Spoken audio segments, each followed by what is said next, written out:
Hamas ने अपनी अहम मांग छोड़कर गाजा में चरणबद्ध संघर्ष विराम समझौते के लिए अमेरिका समर्थित प्रस्ताव को इनिशियल मंजूरी दे दी है। हमास और मिस्र के एक अधिकारी ने शनिवार को यह जानकारी देते हुए कहा कि हमास ने अपनी इस प्रमुख मांग को छोड़ दिया है कि इजराइल युद्ध को पूरी तरह से समाप्त करने की सार्वजनिक कमिटमेंट जताए। उग्रवादी समूह द्वारा किया गया स्पष्ट समझौता पिछले नवंबर से जारी लड़ाई को पहली बार रोकने में मदद करने के साथ 9 महीने के विनाशकारी युद्ध को समाप्त करने पर आगे की बातचीत के लिए मंच तैयार कर सकता है, लेकिन सभी पक्षों ने आगे किया कि समझौते की अब भी गारंटी नहीं है। इजराइल पर 7 अक्टूबर के हमले के साथ युद्ध शुरू होने से पहले हमास गाजा को कंट्रोल करता था। दोनों अधिकारियों ने कहा कि वाशिंगटन के चरणबद्ध समझौते में सबसे पहले 6 सप्ताह का समग्र और पूर्ण संघर्ष विराम शामिल होगा, जिसमें सैकड़ों फलस्तीनी कैदियों की रिहाई के बदले महिलाओं, बुजुर्गों और घायलों समेत कई बंधकों की रिहाई होगी। अधिकारियों ने कहा कि इन 42 दिनों के दौरान इजरायली सेना गाजा के घनी आबादी वाले इलाकों से हटाई जाएगी और विस्थापित लोगों को उत्तरी गाजा में उनके घरों में लौटने की अनुमति देगी।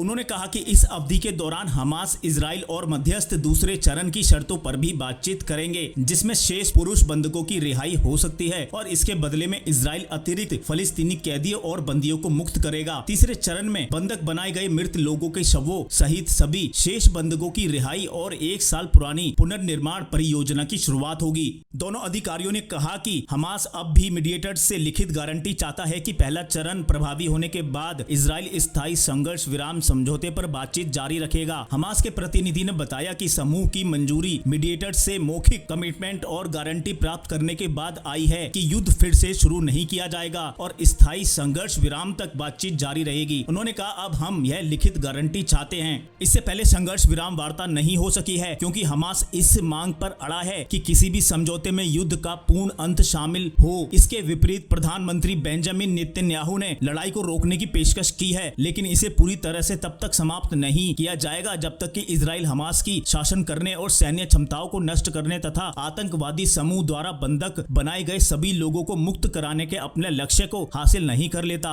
इससे पहले हमास ने चिंता जताई थी कि इजराइल बंधकों की रिहाई के बाद फिर से युद्ध शुरू कर देगा। इसी तरह इजरायली अधिकारियों ने चिंता जताई थी कि हमास शुरुआती संघर्ष विराम के बाद बंधकों को रिहा किए बगैर अनिश्चित काल के लिए बातचीत से हट जाएगा। गाजा में लड़ाई और इजराइल की हवाई बमबारी के जारी रखने के बीच शनिवार को यह खबर सामने आई। हमास द्वारा संचालित आंतरिक मंत्रालय ने कहा कि शनिवार को राफा में इजरायली हमले में 4 पुलिस अधिकारी मारे गए। नागरिक पुलिस की देखरेख करने वाले मंत्रालय ने कहा कि अधिकारी संपत्तियों की सुरक्षा के लिए पैदल गश्त के दौरान मारे गए। इसमें कहा गया कि 8 अन्य पुलिस अधिकारी घायल हो गए। इजराइल की सेना ने सवालों का जवाब तुरंत नहीं दिया है। तो दोस्तों, इस खबर में इतना ही। जल्द मिलते हैं अगली खबर के साथ। जब तक के लिए जय हिंद, वंदे मातरम। अगर वीडियो पसंद आया हो तो वीडियो को लाइक, शेयर, कमेंट और चैनल को सब्सक्राइब जरूर करें।